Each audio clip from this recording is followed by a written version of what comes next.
I got into a brief discussion last night with some of my students on the true curveball, the horizontal curveball, if you will, and how difficult of a pitch that is to hit in fast pitch softball. It's actually translated over into baseball quite a bit now, and you're starting to see a lot more what they call cutters, a cut fastball, and it's a pitch that moves on more of a horizontal plane. And that pitch is, in my opinion, kind of becoming a lost pitch for pitchers in softball. It seems that softball pitchers are reverting to more of a drop curve, which is, moves a little bit horizontal but has some vertical movement to it.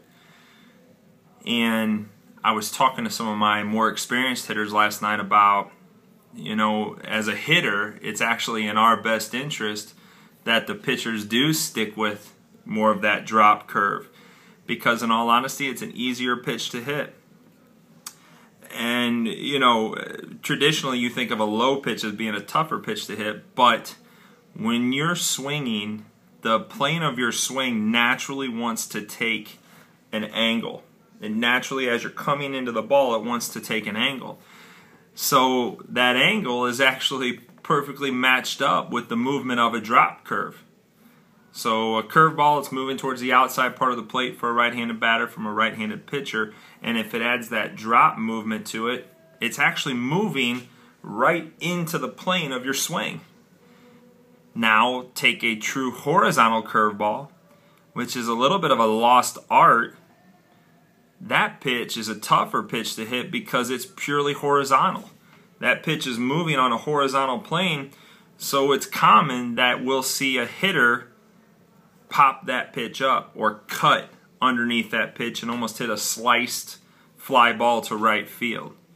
I call it cutting the ball, where instead of squaring it up or getting towards the top part of the ball, you're actually cutting underneath it and hitting a little bit of a blooper into right field.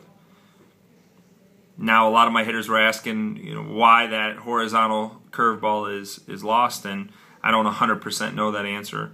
I would imagine it has something to do with strength, and of course the pitching distances going back for the younger girls. It takes probably a little more strength to throw that horizontal curveball, but I know as a hitter, that's a tough pitch for us to hit. And we have to work really hard as hitters to make an adjustment when we're facing a pitcher that has the strength to throw their curveball on that horizontal plane. We have to flatten our bat. We have to stay more level in the zone.